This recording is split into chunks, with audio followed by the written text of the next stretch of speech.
तो मैं फिर से आ गई हूँ एक नए चैप्टर के साथ। नया चैप्टर तो नहीं, वही रियल नंबर्स, और रियल नंबर्स का आज का है सेकंड लेक्चर। तो चलो मैं देखती हूँ कि आपको क्या क्या आता है।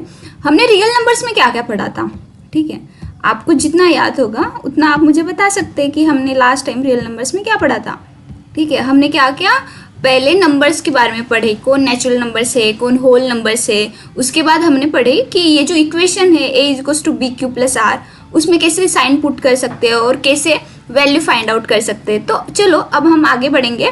एक अल्गोरिदम है जिसका नाम है डिविजनल अल्गोरिदम, ठीक है, डिवीजन अल्गोरिदम, ठीक है। तो डिवीजन अल्गोरिदम क्या है अब हम यहाँ से डिस्कस करेंगे, तो आपको अच्छे से देखना है बच्चों, ठीक है। तो ये है डिवीजन अल्गोरिदम, ठीक है। तो डिवीजन अल्गोरिदम में एक चीज़ आपको बताई गई है जो कि है a=bq+r, और ये जो r की जो वैल्यू है ना वो 0 से बड़ी होनी चाहिए और b से छोटी होनी चाहिए। मतलब ये रहा 0 से ये बड़ी होनी चाहिए पर b से ये छोटी होनी चाहिए। मतलब सबसे पहले आएगा b, देन आएगा r और देन आएगा 0। मतलब 0 से तो r की वैल्यू बड़ी होनी चाहिए पर b से r की वैल्यू छोटी होनी चाहिए। ओके, समझ आ गया। इसे यूक्लिड्स एल्गोरिथम कहते हैं।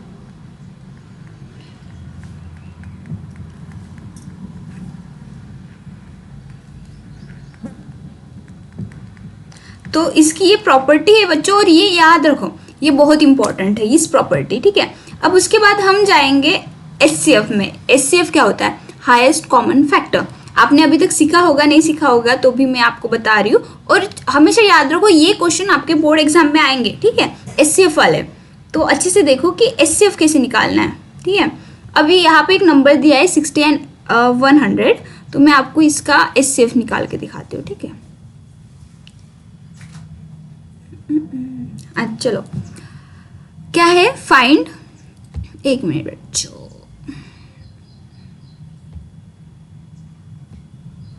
ठीक है। अरे अरे अरे, अच्छा ठीक है, चलो आते हैं, ठीक है। क्या है? फाइंड। फाइंड, और मैं जैसे लिखती हूँ ना मेरे साथ ही आप अपने टेक्स्ट बुक पे भी अपने नोटबुक पे भी लिखो, ठीक है। फाइंड एचसीएफ ऑफ, ठीक है, 16, 60 एंड 100। अब पहले आपको ना इसका अच्छे से बताती हूँ कि अगर एचसीएफ निकालना है किसी भी दो नंबर्स का, तो पहले इन दोनों में से सबसे बड़ी साइन नंबर कौन सा है, which one is bigger. Okay, तो बताओ 60 इज बिगर और 100 इज बिगर, विच वन? यहाँ पे ओब्वियसली पता चल रहा है कि 100 इज बिगर नंबर। ओके, तो 100 जब बिगर नंबर है तो 100 को क्या करना है, 100 को लेफ्ट हैंड साइड में लिख लेना है। जैसा 100 है एग्जैक्टली वैसे लिख लो लेफ्ट हैंड साइड में, ठीक है। तो यहाँ पे 100 को लिख लो। अरे एक मिनट बेटा,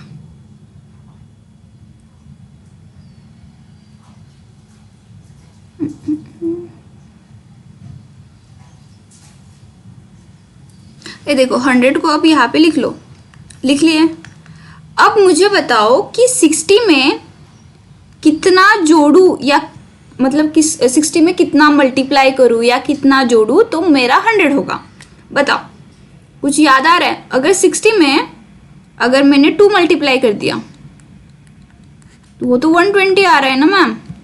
120 100 से बड़ा है तो ये तो नहीं हो रहा है, ठीक है। तो अब एक ही चीज़ बचती है कि 60 × 1 करो, 60 में से 1 को मल्टीप्लाई करो और उसे ऐड कर लो 40 के साथ, मीन्स 40 के साथ, मीन्स 60 × 1, 61 से 60 and plus 40, that is equals to 100। तो तुम्हें एक चीज़ याद रखनी है, जो लेफ्ट हैंड साइड में 100 है ना, ये जो 100 है लेफ्ट हैंड साइड में, तो ये जो इक्वेशन है 60 × 1 + 40, इन सब का टोटल करें तो आंसर 100 आना चाहिए, ठीक है। ओके, अब आ गया। अब हमारे पास, अब देखो इन दोनों में बड़ी साइन देखो, कौन सी बड़ी साइन दिख रही है? ये फर्स्ट स्टेप है बेटा, स्टेप वाइज देखो, ये स्टेप 1। अब स्टेप 2 देखो। अब इन दोनों में एक बड़ी साइन कौन सी दिख रही है? 60 एंड 40 में, 60 एंड 40 में बड़ी साइन कौन सी दिख रही है मैम? 60 दिख रही है। ओके, 60 लिख लिया। अब मुझे बताओ कि 40 में कितना मैं मल्टीप्लाई करूँ, कितना मैं ऐड करूँ ताकि 60 होना चाहिए, बताओ। अब मैम 40 में आप एक काम करो, 40 × 1 कर लो और +20 कर लो।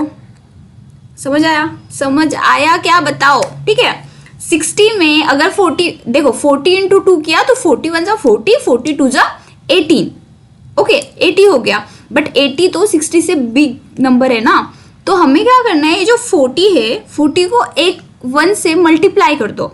41 × 40 एंड 40 + 20 दैट विल बी 60, मतलब ये फुलफिल कर दिया, मतलब इन सब का टोटल 60 आ गया। ठीक है, अब ये हो गया। अब क्या करो, अब ये 40 और 20 में सबसे बड़ा साइन कौन सा है, देखो देखो, ये स्टेप 3 है हमारी। ओके बेटा, ये स्टेप 3 है। अब देखो यहाँ पर लिखो 40 और यहाँ पे लिखो 20, तो मैम 21 × 20, 22 × 40, ओके। तो इसमें ये फुलफिल हो रहा है कि 22 जा, ठीक है 40 हो गया, और आर की जगह पे तुम्हें 0 लिखना है क्योंकि कुछ और ऐड करने की ज़रूरत नहीं, ऑलरेडी ये हो रहा है फुलफिल। तो जिस टाइम पे आर की जो मतलब जो चीज़ तुम्हें आर की वैल्यू 0 देगा वही तुम्हारा SCF हो जाएगा, means SCF like highest common factor. तो यहाँ पे 20 हमारा हाईएस्ट कॉमन फैक्टर आया। ये थोड़ा सा हार्ड लग रहा है, हम इसे फिर से एक बार करते हैं। ठीक है, तो चलो यहाँ पे करते हैं।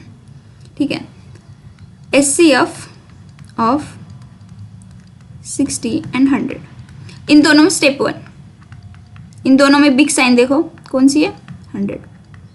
अब 100 को 60 से कितना मल्टीप्लाई करो और कितना ऐड करो तो तुम्हें 100 मिलेगा। Obviously 60 × 1 that will be 60 + 40 that will be 100। तो अब इन दोनों में कौन से साइन मिले हमें, अब मिले 60 और 40 मिले मैम।